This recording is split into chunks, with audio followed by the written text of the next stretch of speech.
Hey there, thanks so much for joining us. I'm Roxanne Vargas. You know, for 24 years, NBC6 has been on your side, bringing you powerful stories of children in foster care, stories that recruit adoptive parents, raise awareness of programs and resources that help youth in foster care transitioning out of care, and programs that keep families together through our Forever Family Stories. Today, we want to share those powerful stories and hope to maybe move you to explore fostering or adoption. So we want to begin with Bonnie and Ray. They completed their family through foster care and adoption. They have helped not only the children that they've cared for, but they've also tried to support their foster and adoptive children's biological parents along the way. Ada, Aaron, Hazel, Charlie, Ollie, Jerry, and Mikey. They're some of Ray and Bonnie's forever children, who range from 3 years of age all the way to adults in their 30s. We have 13 forever children, 6 by birth and 7 through adoption. They are all incredible, all in their own ways. When our family adopted these kids, it was really cool. We've always had kids around, even before we were fostering, and it was just a natural progression. Bonnie says their new siblings filled their birth children's heart with empathy. Also, I think helps them to see too that that we're all the same. You know, that all it takes is one bad decision, and any of us could go down that road where we would need help. Both foster and adopted, the Fergusons always try to stay in touch with their children's birth families. We call them first moms, their first dads. So if we can maintain those relationships when it's safe, when it's appropriate, that's what we're going to do, because we're taking care of the whole kid, right? And they're going to want to know where they came from. They also help other foster and adoptive families with all of their needs. Our goal is to invite in the church and the community to wrap around these families to provide a kind of holistic care. So that more children waiting can have a place to call home, as their children do now. I love my mom and dad. I'm happy to have a forever family. You know, oftentimes relatives, they step up and adopt children in their family who have had to be removed from the care of their birth parents. We spoke with child advocates who share how this could often be the best path forward for that child. Raise your right hand for me. Swear or affirm. If you see a family member struggling and you feel like you can step up and help them out and take care of that child or children, it's a beautiful gift that you can give to that parent. Being a safe and loving relative caregiver can allow that child to stay in the family. It's the most stabilizing and secure thing for that child. That child gets to maintain their family of origin. That's the biggest thing, is keeping family together.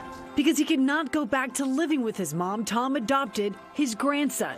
And Eric and Carrie Lynn adopted their nephew, who was also already living with them. We never saw it coming, but it happened for us in a way that we never, ever envisioned, but we're so grateful for it. And when safe, it is easier for relatives to stay connected with the child's birth parents. Because I think it's important that his mom stayed kind of in his life. Giving the children both safety and stability. And for a child to not have to bounce around from different places, they don't have questions throughout their life wondering, where did I come from? The same goes for the family. They don't have to lose their connection. We win.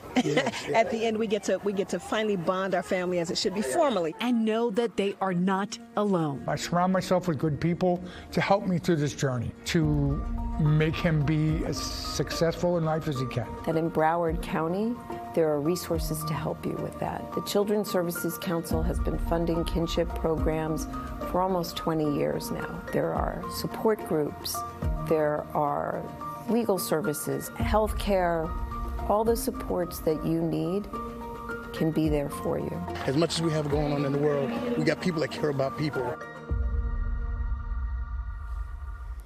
Let's talk now about resources for children. When a child must be removed from a dangerous situation, they're often placed in emergency shelters. JAFCO, which stands for Jewish Adoption and Family Care Options, it's in Broward County, and it's one of those temporary safe havens for these children. They are there for these children in what oftentimes is the toughest moment of their life.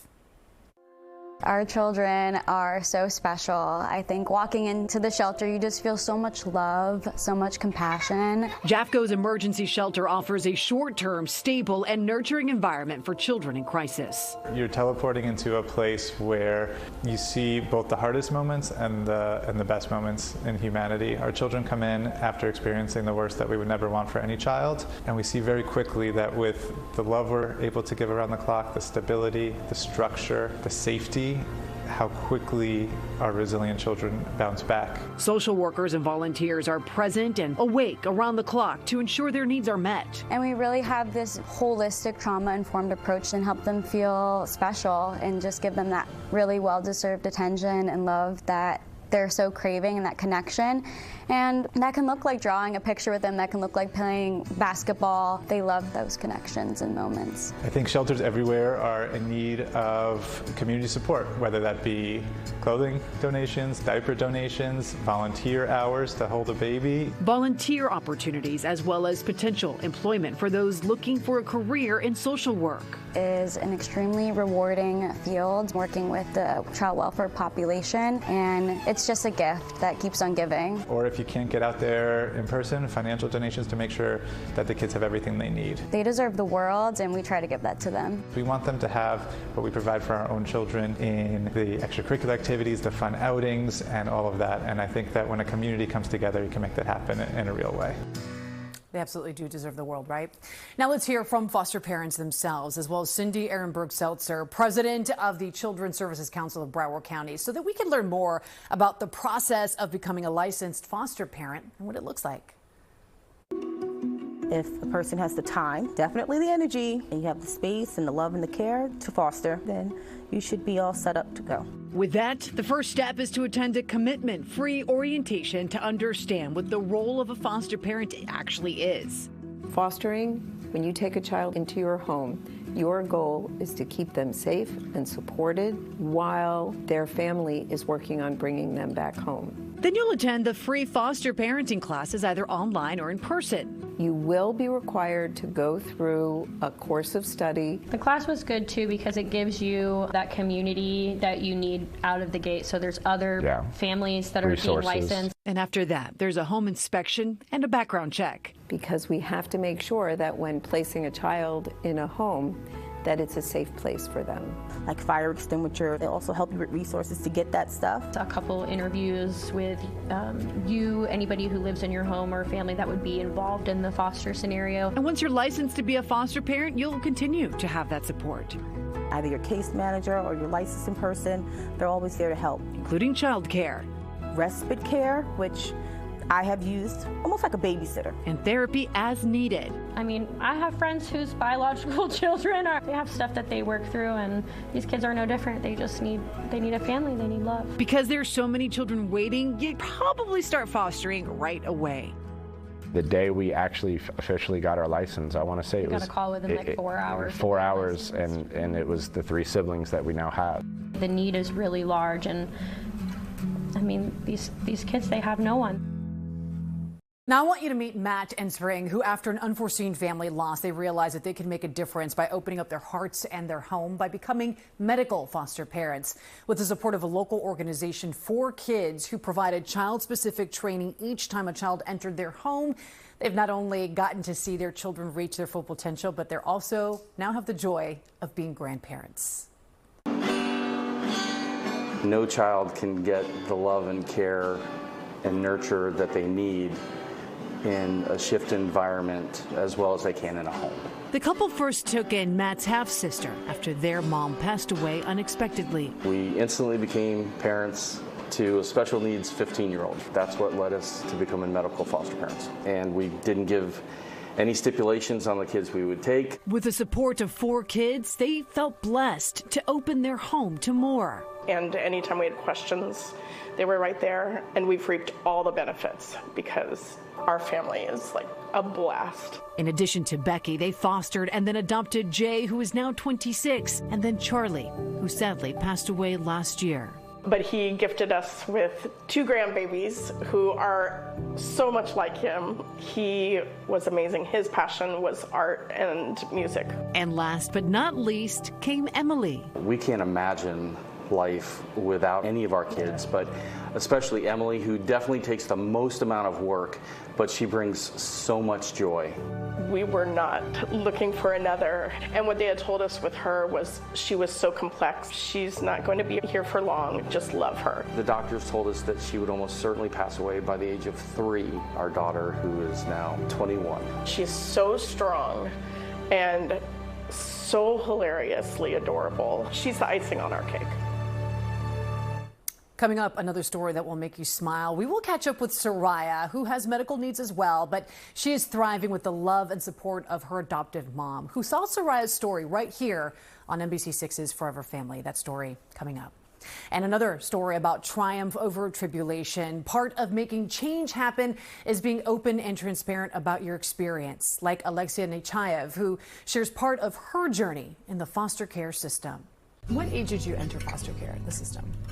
I entered licensed foster care right after my 17th birthday, actually. So I came in right before I was going to be on my way to adulthood, but my family was going through things much earlier than that. My parents were victims of the opioid epidemic, and my stepfather, who was basically my father, passed away right before my 12th birthday. So I should have been in care since obviously much before then, but I didn't enter licensed placement until right after my 17th birthday. And then at 18, what happened? They kind of just said bye. They put all my stuff in a garbage bag and said, where do you need us to drop you off? They didn't give me any life skills. They didn't ask me to start looking for a place. They just told me, like, basically goodbye without letting me know the resources that were available to me. So I was actually homeless for about 6 months when I first aged out of foster care, and I couldn't finish school because I didn't know where I was going to sleep or where I was going to shower, and I was also very embarrassed and felt a lot of shame over that. What happened 6 months later? I went to court and I had an incredible judge. His name is Luis Delgado, and he actually connected me to transitional housing and let me know about all of the resources that were available to me, like the tuition waiver, that I could have free college, PES, which is a stipend that you get for going to school that helps you pay for food and other expenses. And from there on, I was able to take advantage of everything, and that's how I'm here today. And when did you go back to school? I went back to school after getting my GED. So when I was homeless, I started studying to get my GED. I got my GED the first time around, thank God, and then I actually got to start college within a month after that. I've been a part of a few laws getting passed here in Florida, and I'm actually going to DC this summer to work on my own policy changes that I would like for the whole country. You hear that there after her experiences she just shared with us. The conversation with Alexia continues as Alexia shares how she is making change happen. She's advocating for youth in foster care, legislating, and she's preparing for law school. That conversation continues ahead. Also coming your way, if you want to find out more about how you can help children and teens in foster care, visit foreverfamily.org in partnership with the Children's Services Council of Broward County. Not all heroes wear capes. This hero wears scrubs. She's a NICU nurse and a foster and adoptive parent. Her story next. Welcome back to our Forever Family special. I want to revisit a story now that is really close to our hearts. We first introduced you to Soraya, a little girl in foster care in Broward County. Not long after her story aired here, Belinda, a foster mom, saw Soraya's story. She felt that special connection and became her mom. I connected with them right around their adoption time to join in on their celebration of their happy beginning. Forever Family founder Gia Tudor-Lamotte, she spent a special day with them. Take a look. Hola. Hola. It was an incredible visit with Soraya, who is all grown up now. 6th grade, and I'm 12 now. We got to meet her family and hear that she's excelling in school. We got all A's and B's, don't we? Soraya has a lot of friends. Chrissy is your best friend in class, right? And even made the cheer team. She has a wonderful cheer coach. Belinda fell in love with her Soraya back when she saw her Forever Family video. So I was a foster parent and I had seen her video. And she is the mom that Soraya was dreaming of back when we taped her segment. She's funny and connecting, and mommy got stuff. Right before her adoption, Soraya was in a loving placement at JAFCO. We brought along a video message from those who cared for her to watch. You miss them. I'm grateful that Soraya had them before she came into my home. They were amazing with her. Everywhere Soraya goes, everyone agrees. She is truly a special girl.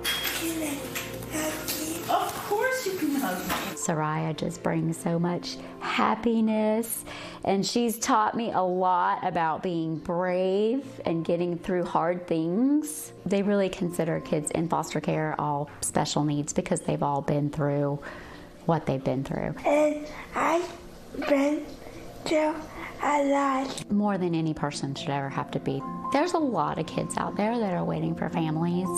I feel like these are all of our kids. And sometimes that includes newborn babies, because newborn babies, they end up having to be placed in foster care sometimes when their parents who are struggling can't be there. They have a baby who needs that additional medical care. I want you to meet Melissa. She's an ER nurse who is also a foster and adoptive parent. Having a baby in the NICU, it's so overwhelming, and it can be such a difficult process. You don't know what to expect.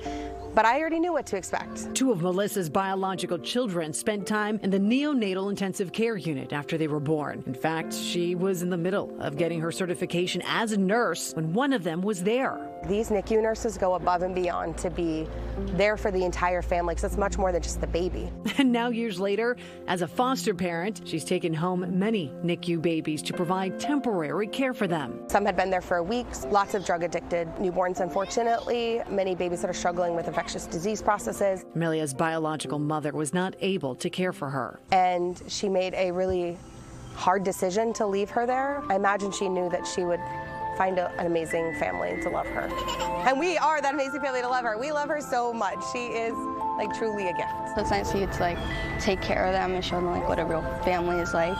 As well as work with the birth moms and families so they can get their babies back. Foster care is not about adoption. Foster care is about reunification. When you talk to some of the moms, they're like, I was in foster care.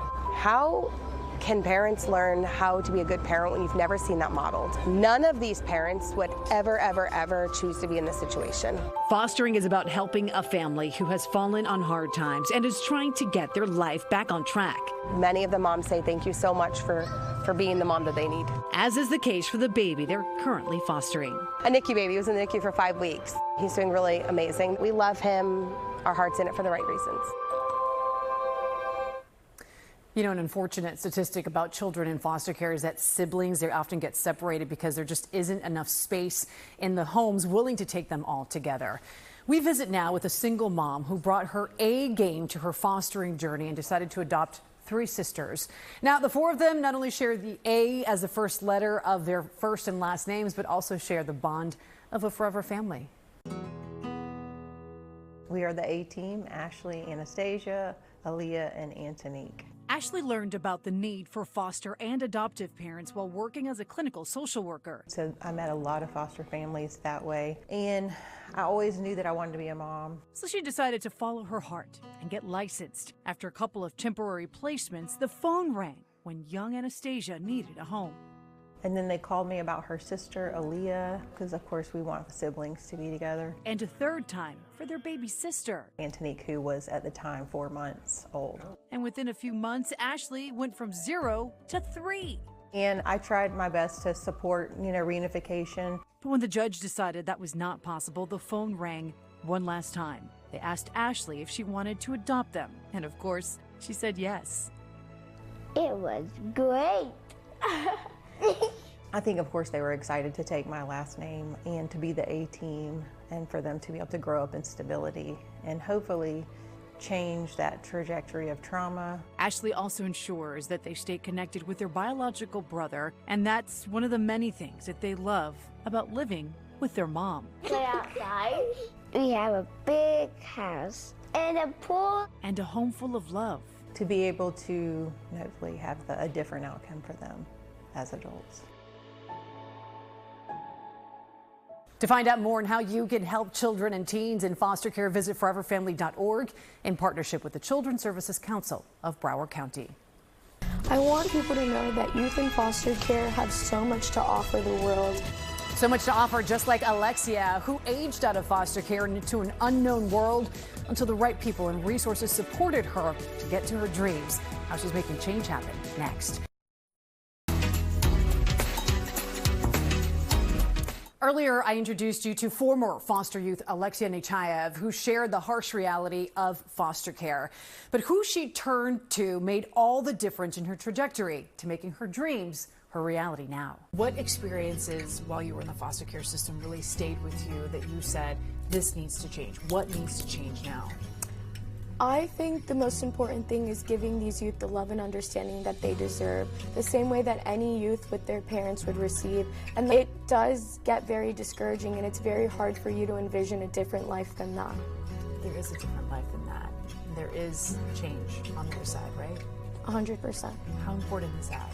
It's extremely important. I went from being somebody who kind of had all of their dreams and hopes killed when I entered foster care, and then through finding advocacy work with Florida Youth Shine and being able to let as many people as possible hear my voice and know that I am going to make a difference no matter what it takes, I feel so empowered to do anything I want in my life, and I won't settle for anything less than what I know I'm capable of doing. Tell me about this organization that you've launched. Tell me about what you're doing now. So we actually just launched a new program, me and my colleague, that I actually advocated with in Florida Youth Shine. And the program that we're launching is called the Connections Program. It's with the Legal Aid Society of Palm Beach County. Basically what we're doing is we're trying to connect youth with opportunities that they otherwise wouldn't get to have. Things that are fun because their life is literally school, group home, court. And that's, for a kid, that's, I think you could assume how that feels when you're just developing and trying to figure yourself out. What else do you want people to know?